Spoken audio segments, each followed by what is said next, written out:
je me tourne vers Xavier Luquet. J'ai eu l'occasion de discuter avec vous et en même temps, j'ai vu que vous aviez une longue expérience de l'État dans des contextes les plus variés, puisque vous êtes allé même en Outre-mer.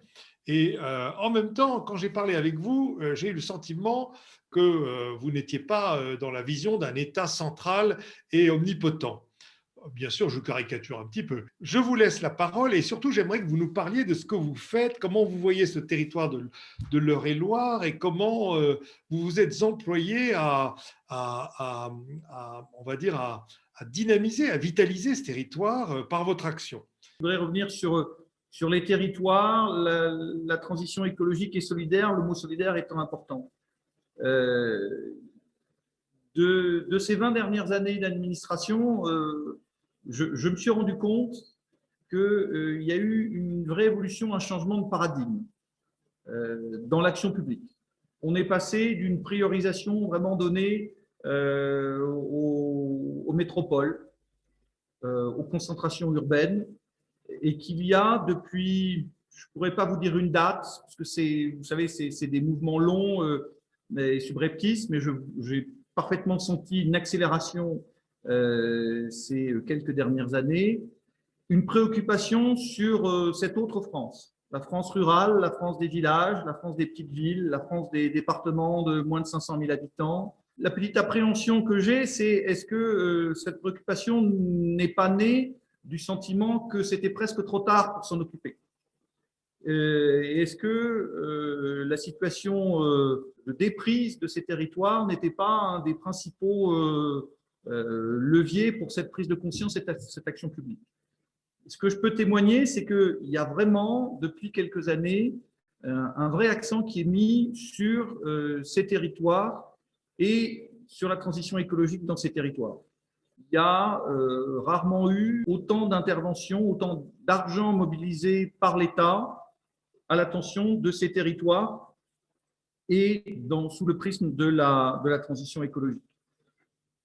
Est-ce que c'est ce qui va permettre de faire revenir des communs? On espère et on essaye. Vous voyez, je voudrais vous donner un petit exemple. J'y ai pensé tout à l'heure de ma journée d'aujourd'hui. J'étais dans une commune qui s'appelle Mézières. C'est un très joli village. C'est à un quart d'heure, 20 minutes de Dreux, un peu sur les hauteurs.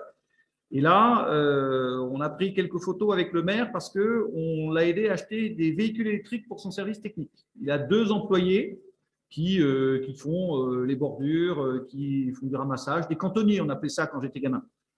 Et avant, il roulait dans un Kangoo diesel. Et on lui a donné une subvention pour qu'il achète un combi Citroën électrique. Si on n'avait pas pu lui donner des subventions, il n'aurait pas acheté son combi électrique. Parce que son combi électrique, il coûte 40 000 euros.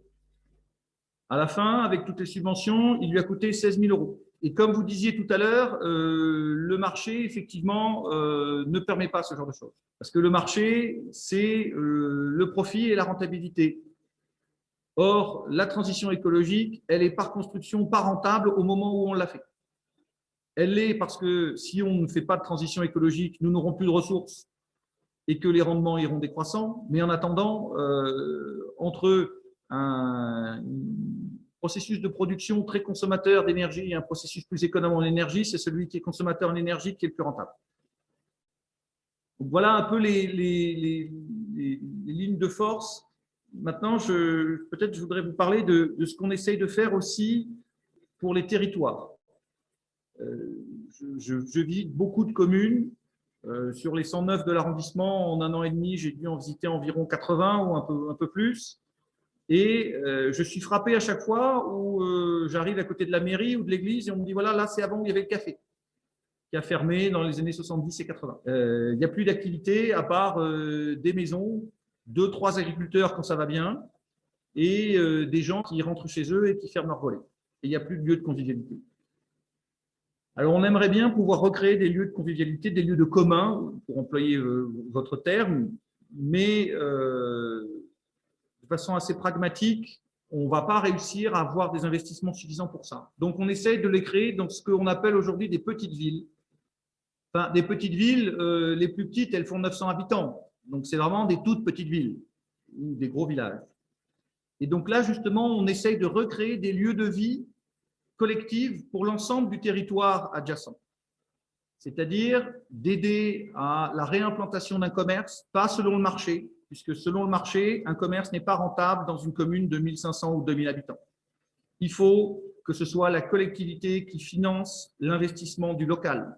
L'État débloque des fonds tous les ans pour aider surtout les communes, les intercommunalités, mais le cas échéant des autres opérateurs, pour acheter des murs, faire des travaux, mettre aux normes et louer à des prix très en dessous du marché pour que des commerçants puissent avoir un seuil de rentabilité un peu plus élevé et qu'ils puissent vivre de leur commerce, pas grassement, hein, entendons-nous. Quand vous ouvrez une boulangerie dans une commune de 1500 habitants, vous ne ferez pas fortune, mais vous vivrez de votre travail.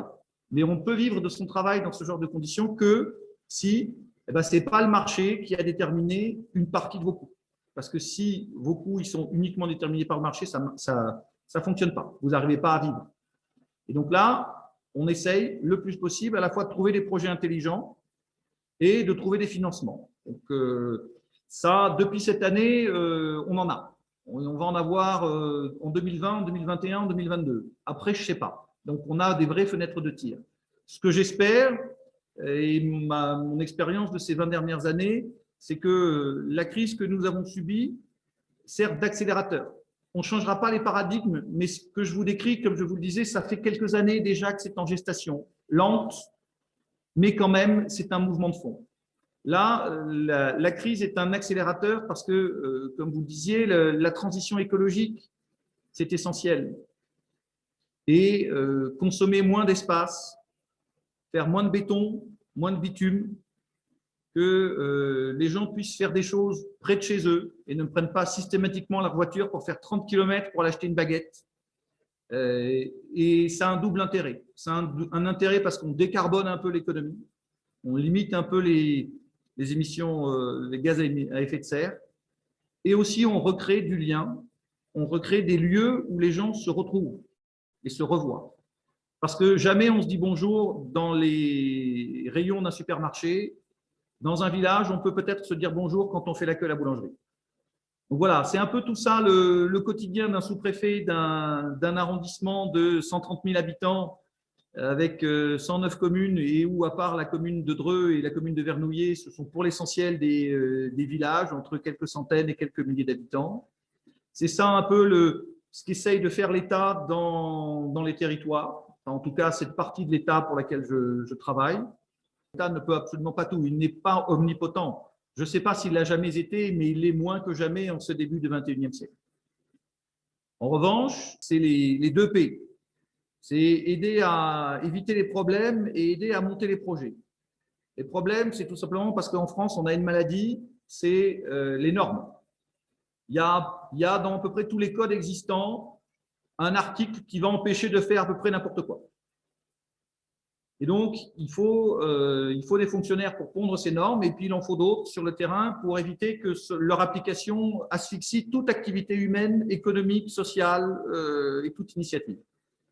Donc ça, c'est une partie du travail qu'on essaye de mener. Et puis le deuxième, c'est les projets. Comme je vous le disais, je vous ai un peu déjà expliqué ce qu'il en était. Je ne voudrais pas être trop long. C'est ça, c'est d'essayer d'identifier les choses. On a des cas extraordinaires où, comme l'abbé Liu, où voilà, il a pensé à tout, il réfléchit, il faut juste lui permettre de le faire, aider les collectivités qui lui fournissent un terrain. Et puis, il y a des gens qui ont juste des idées. Il faut les aider à les transformer en projets et en projets faisables. Et puis, parfois, on a des diagnostics. On rencontre des élus, on rencontre des acteurs et on se dit « Ah là, il y a un problème. » Ah ben, peut-être que telle ou telle chose pourrait être la solution. Et là, on cherche des gens qui pourront porter cet embryon de solution. Et ce faisant, j'ai tendance à penser qu'on construit du commun.